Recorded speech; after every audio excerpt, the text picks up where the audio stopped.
Shalom. దేవుని పరిశుద్ధ నామానికి మహిమ ఘనత ప్రభావములు కలుగును గాక. మన ప్రభువును రక్షకుడైన యేసుక్రీస్తు యెహోవా మెస్సీయ నామములో ఆత్మీయులైన మీ అందరికీ నా హృదయపూర్వక వందనాలు, ఉదయకాలపు శుభాలు తెలియజేస్తున్నాను. దేవత దేవుని మహాకృప ఈ రోజంతా మనందరికీ తోడై నడిపించిన గాక. ప్రియులారా, ఒక ముఖ్యమైన గమనిక. ఈ వాక్యమును వింటున్న మీరందరూ ఈ వాక్యం ద్వారా బలపడుచున్నట్లయితే దీనిని అనేక మందికి షేర్ చేయండి. ఒక యూట్యూబ్ లింక్ను లైక్ చేసి కామెంట్ చేయడం ద్వారా దీనిని మరింత మందికి మనము పరిచయం చేసిన వారు అవుతాము.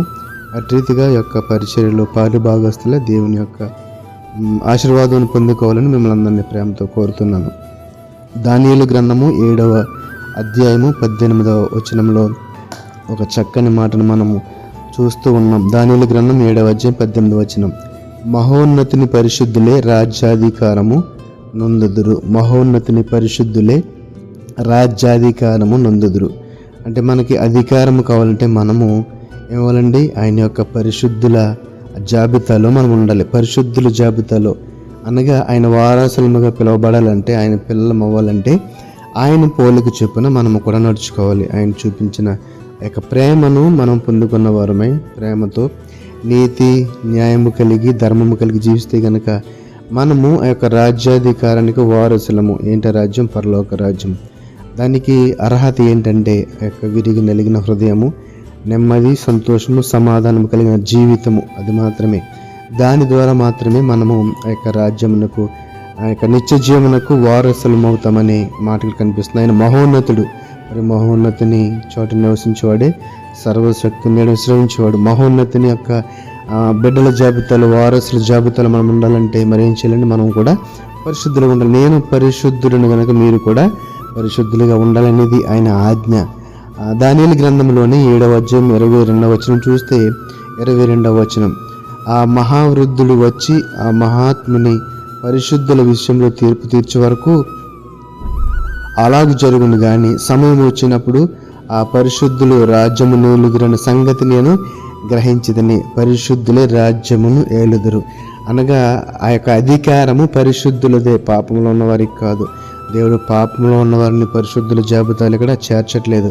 కాబట్టి దేవుని యొక్క వాక్యమునకు ఎవరు విధేయులవుతారో, దేవుని వాక్యమును ఆ యొక్క ఆజ్ఞల సారమును ఎవరు గ్రహించి వాక్యానుసారమైన జీవితంను జీవిస్తూ ఉంటారో వారి యొక్క జీవితం అనగా మన పుట్టుకతో వచ్చిన ఆ భ్రష్ట స్వభావమును, నేను అనే ఆ స్వభావం విడిచిపెట్టి ఆ యొక్క పవిత్రమైన నెమ్మది కలిగిన దేవుని పోలిన ఆ యొక్క మనసును, ఆ యొక్క నెమ్మది కలిగిన మనసును ధరించుకుంటారో అదే పరిశుద్ధుల సంఖ్యలో మనము చేర్చబడుటకు ఒక ప్రత్యేకమైన అర్హతను మనం సంపాదించుకోవాలంటే ప్రతిరోజు దేవుని యొక్క మాటలు పొందుపరచబడిన ఆ యొక్క పరిశుద్ధ గ్రంథమును చదువుతూ వాక్యమును గ్రహించి మన హృదయమనే పలక మీద వాటిని రాసుకుంటే కనుక ఎప్పుడు కూడా మనము మన జీవితంలో తొలగిపోకుండా, తొట్టిల్లిపోకుండా మరి దేవుని యొక్క అడుగు జాడలలో నడిచే అవకాశం మెండుగా ఉంటుంది. కాబట్టి మనందరం కూడా ఆ వాక్యమునకు అనగా దేవుని యొక్క మాటలకు విలువనివ్వవలసిన వారమై ఉన్నాము. 7వ అధ్యాయంలోనే 27వ వచనం, ఆకాశం అంతటి క్రిందనున్న రాజ్యమును,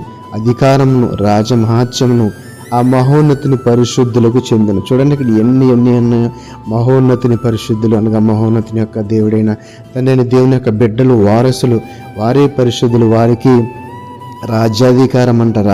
రాజ్యాధికారము, రాజ్య మహాత్యము అంటే ఒక రాజుకు చెందవలసిన గౌరవం ఎంత ఉంటుందో అంతా కూడా పరిశుద్ధులకు, దేవుని బిడ్డలకు చెందిందని మనం ఇక్కడ చూడగలుగుతున్నాం. కాబట్టి నా ప్రియమైన సహోదరులారా, మరి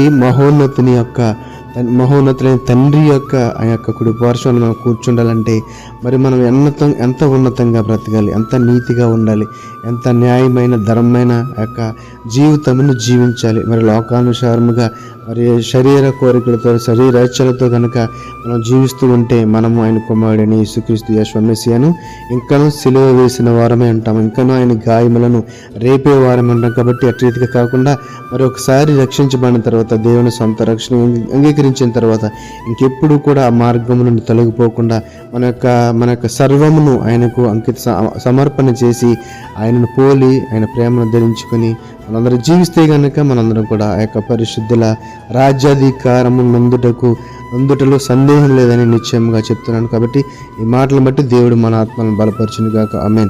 పరిశుద్ధుడ మహోన్నతుడ మమ్మల్ని కన్న తండ్రి, నీ పరిశుద్ధమైన నామానికి వందనాలు, స్తుతులు, స్తోత్రాలు. నాయన, మహోన్నతుని పరిశుద్ధులే రాజ్యాధికారము నందుదురు.